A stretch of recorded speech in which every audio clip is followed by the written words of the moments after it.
Bakit mo ako tinititigan, Emre? Hindi ba marunong kang magbasa ng isip? At makipag-usap sa pamamagitan nito? Yan ay kapangyarihan na maaari kong magawa.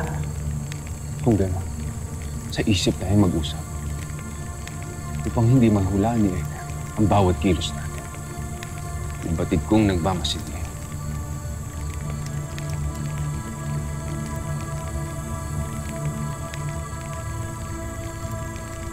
Naghihintay ako ng sasabihin mo, Emre.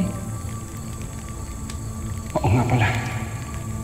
May naisip akong paraan kung paano natin matatakasan si Edgar para isa sa atin ang makarating sa batis ng katotohanan. Sabihin mo, binabasa kita. Ano't kay tahimik nila? At nagtititigan lamang ang dalawang mga warkas. Aha! Huwag niyong sabihin, tila nagkakagustuhan na kayong dalawa. Ngunit hindi. May iba pa silang ginagawa. Ang mga tang na crush na. Nag-uusap sila sa kanilang mga isip. Kailangang malaman ko kung ano yon. Ano? Naiintindihan mo na kung anong balak mong gawin? Oo. Malinaw na sa akin ang lahat. Kung gano'n, maghanda ka na.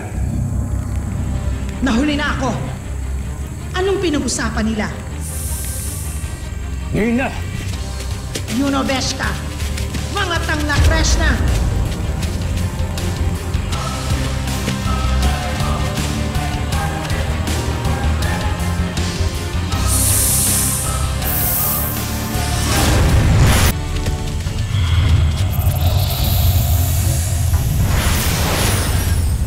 Oo, Edgar.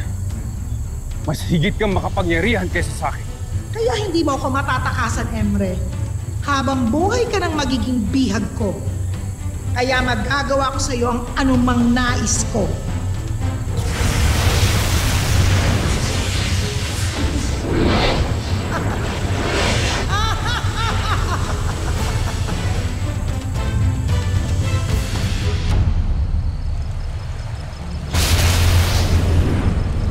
Ang batis ng katotohanan.